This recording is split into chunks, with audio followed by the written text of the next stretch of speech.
The 1950 Washington Lee football team surprised the collegiate football world, winning the Southern Conference and being invited to the Gator Bowl.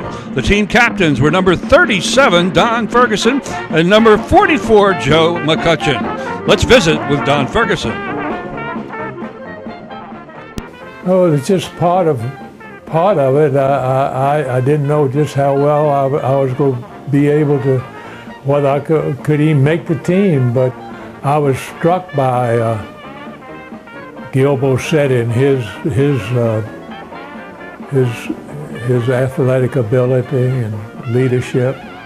Of course, Walt Michaels was a tremendous athlete, but we had a lot of veterans there with mature guys that really made up the team, along with some young fellows. It all melded into a rather nice football club.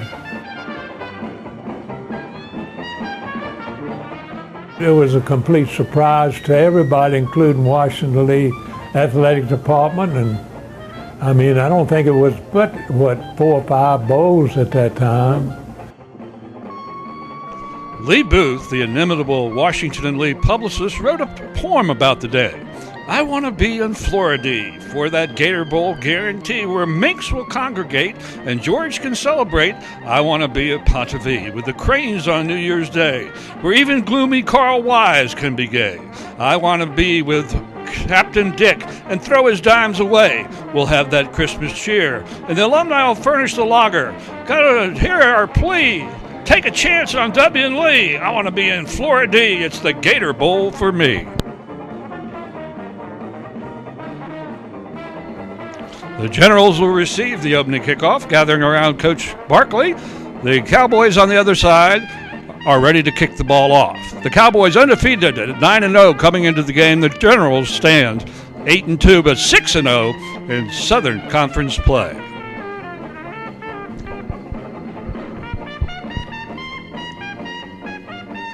Both teams ready for this big showdown in Jacksonville, Florida. A crowd of 26,000 on hand as the Cowboys kick it off. The Generals receive the opening kick inside the 10-yard line. Back up the field, a great play by the special teams of the Wyoming. 1st and 10 for the Generals on the 18. Bossetti pitches to Stark. Stark around the right side, a big gain for the senior. On 2nd down, a straight dive into Cowboy country, and the Generals have got their mojo working. And now a cross buck by the Generals for a short gain. Bossetti on the reverse, hands off to Charlie Holt. Holt, a big gain, 1st down at the Wyoming 37-yard line.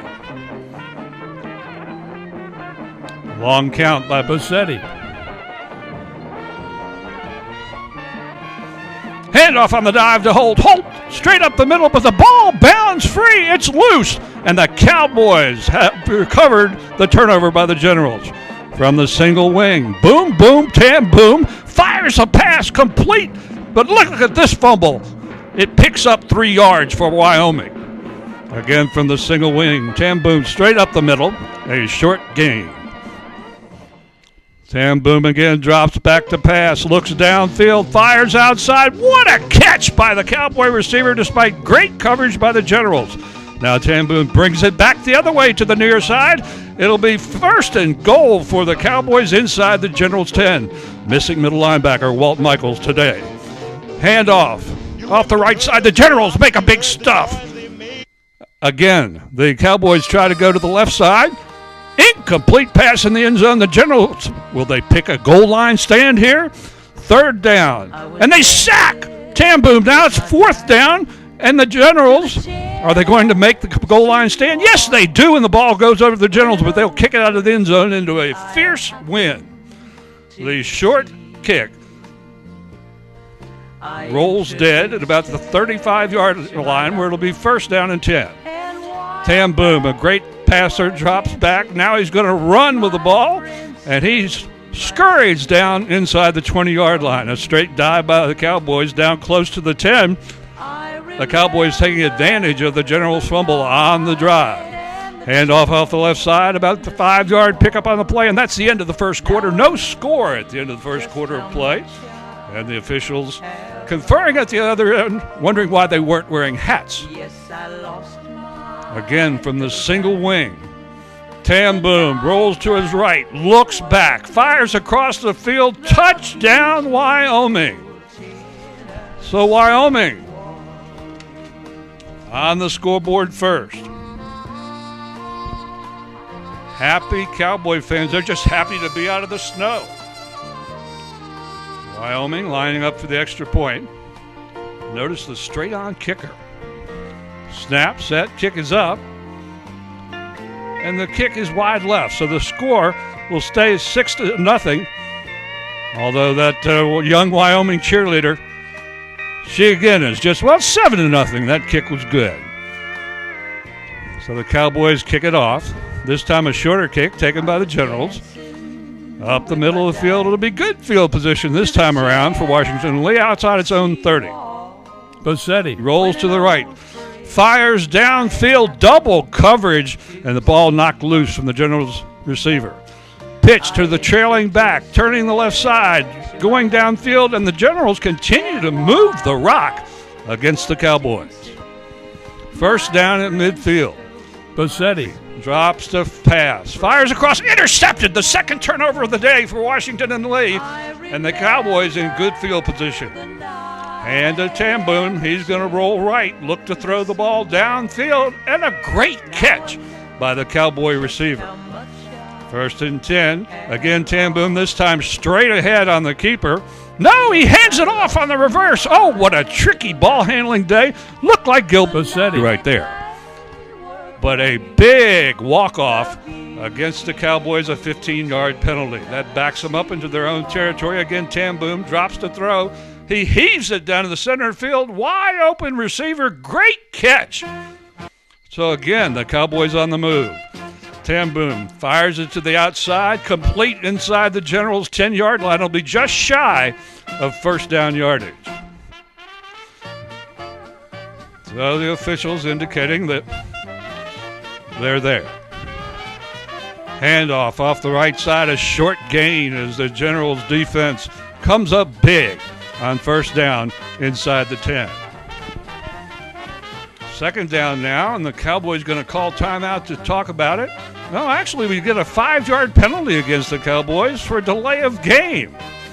Tam Boom drops to throw again into the end zone. Incomplete. Great coverage there by the Generals, but what's this? An interference call. Did you see interference on that play against the Generals? Inside the 3-yard line, straight ahead and into the end zone, the Cowboys go for their second touchdown of the day. Oh, we're going to have a halftime show at the game. Let's have a halftime show right here. Our special guest today, Don Ferguson, and he's going to talk about the Tennessee-Washington Lee game in 1950, won by the Tennessee team, but barely. A bus came up to the gate, and the gatekeeper kept looking around the bus, and he didn't open the gate, and he said, well, where's the other bus? And Coach Barkley told him, he said, we only have one bus. And the gatekeeper said, nobody plays Tennessee with one load of bus ball players. And here comes royalty. Who is that man in that dark suit?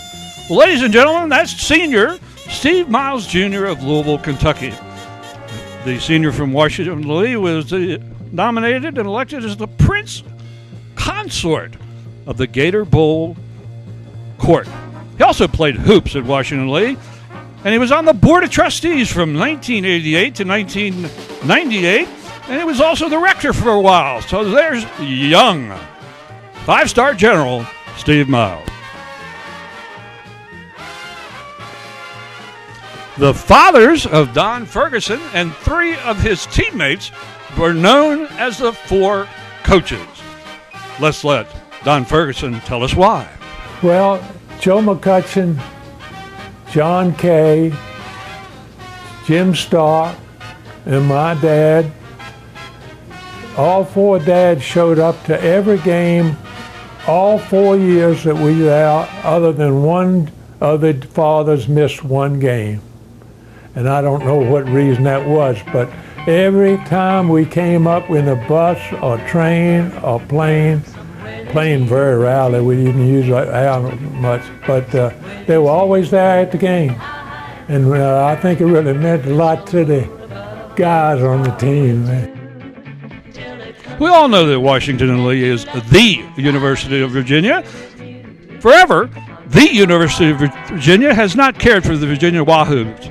From 1937 to 1950, the Generals could not beat the Wahoos in football, but in 1951 they put a licking on the Wahoos, and Don Ferguson recalls the name Cy Young.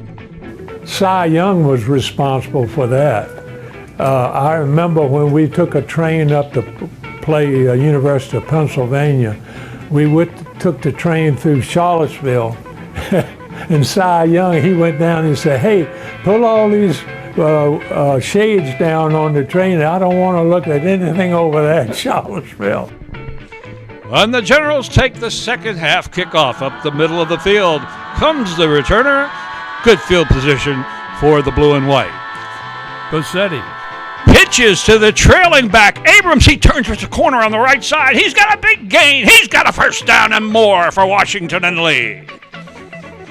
First down, Generals. Up is a cross buck. Charlie Holt, big carry, 17 yards, but oh no! A fumble, the ball is loose, and the Cowboys have it. Cowboys pick up about 8 straight up the middle. Generals reeling, and now that's 3 turnovers for Washington and Lee. Very uncharacteristic, but again, without big Walt Michaels, a big player on both sides of the ball for Washington and Lee. The Cowboy ball carrier straight up the middle, but holding called against Wyoming will back them up. And a quick sweep around the end, and a long gain there for the running back of Wyoming down to the Washington and Lee 42-yard line. First down, Washington and Lee. Again from the single wing come the Cowboys. Direct pitch, and no gain there as Washington and Lee stacks them up at the line. Rolling to his left, faking the pass. Big pickup there. And Wyoming has the Generals back on their heels again here. And the Cowboys on the move again, picking up another first down inside the Generals' 30. The single wing tough today. A big trap play there, but a big stop by the Washington and Lee front wall. Talboom drops to throw, fires to the outside. A diving catch inside the 20, moves the sticks again.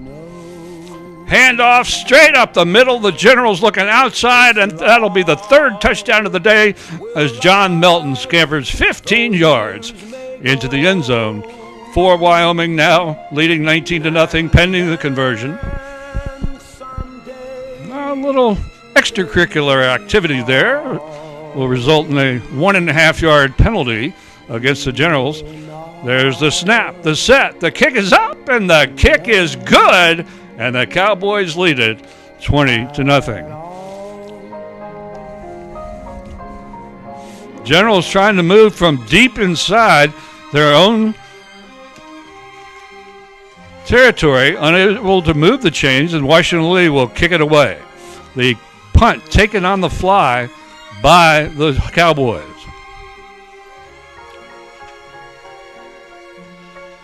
Cowboys leading 20-0. The Generals get the ball back. Turnover there. Bossetti drops to pass. Fires long downfield. Incomplete inside the 10-yard line. But a penalty, an interference penalty. Imagine that. Maybe they give back for that call down on the goal line in the first half. Split T. Bossetti drops this throw. Complete. What a strike. What a catch. First down, Washington and Lee. And now look at this. Slow motion. Didn't have much of that in 1951. Oh, he caught it again. So the Generals on the march.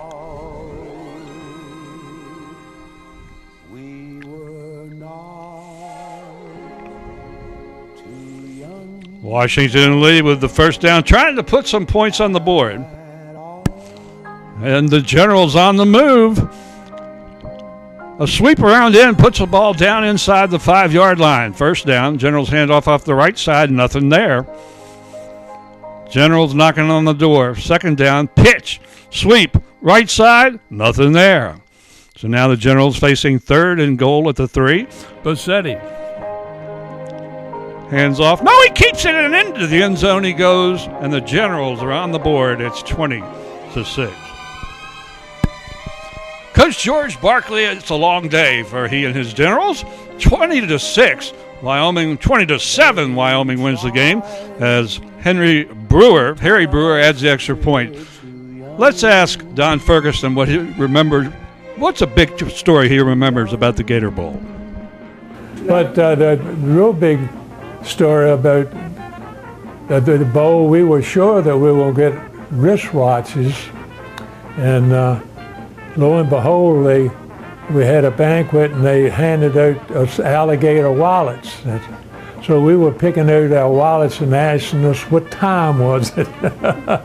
Thankful that I was able to go to a school like Washington Lee, and I think I grew there as far as I was concerned, because of the atmosphere and because of the faculty that they had.